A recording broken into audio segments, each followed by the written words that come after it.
Hello बच्चों, मैं doctor Navneet Verma, सह आचार्य, राजकीय कन्या महाविद्यालय श्री गंगानगर। महाराजा गंगा सिंह यूनिवर्सिटी बीकानेर द्वारा निर्धारित पाठ्यक्रम के अनुसार एमए फाइनल का चतुर्थ पेपर तुलसीदास हम पढ़ रहे हैं। तुलसीदास का महत्वपूर्ण ग्रंथ गीतावली पर हम चर्चा कर चुके हैं और उसकी गीतावली का जो बाल कांड है उसमें हमने पिछली वीडियो में व्याख्या करी। उसी ही क्रम में आज आगे बढ़ते हैं एक अन्य व्याख्या के साथ।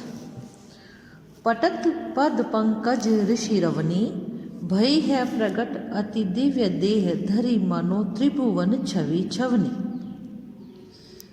ये जो पद है ये गीतावली के बालकांड से अवतरित है। इसमें अहिल्या उद्धार की महिमा गाई गई है, उसका वर्णन किया गया है और श्री राम के चरणों की धूलि जो है उसकी महत्ता को तुलसीदास द्वारा प्रतिपादित किया गया है, उसकी महिमा को गाया गया है। तुलसीदास कहते हैं कि ऋषि गौतम की पत्नी अहिल्या जो पत्थर की बनी हुई थी, श्री राम के चरण कमल पड़ते ही वह दिव्य देह धारण करके प्रकट हो गई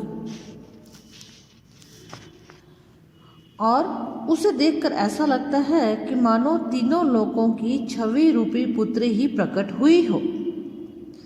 देखी बड़ो आचरज पुल की तनु कहती मुदित मुनि भवनी। अन्य मुनि जो वहाँ थे, उनकी पत्नियां जो देख रही थी दृश्य, तो वे बड़ी आश्चर्यचकित होती हैं और पुलकित होती हैं, प्रसन्न होती हैं, रोमांचित हो जाती हैं। वे प्रसन्न होकर कहने लगती हैं, वे बड़ी प्रसन्न होती हैं और कहती हैं, जो चली है रघुनाथ पया देही सिला न रही ही अवनी। कि अगर श्री राम पैदल चलते जाएंगे जंगलों में तो पृथ्वी में कोई भी शिला नहीं रह पाएगी, अर्थात राम के चरणों का स्पर्श कर प्रत्येक शिला नारी बन जाएगी। परसी जो पाए पुनित सुरसरी सोहे तीनी गवनी, तुलसीदास ते ही चरण रेणु की महिमा कहे मति कवनी। तुलसीदास जी कहते हैं कि जिन चरणों का स्पर्श पाकर गंगा जी न केवल पवित्र हो गई थी, वही गंगा जी त्रिपथ गामिनी बनकर शोभायमान है। अतः भगवान राम के चरणों की धूलि की प्रशंसा या महिमा या महत्ता पाने के लिए कौन सी बुद्धि सक्षम है, अर्थात किसी के पास इतनी बुद्धि नहीं है, कोई भी उनकी महिमा को लेखनी में आबद्ध नहीं कर सकता।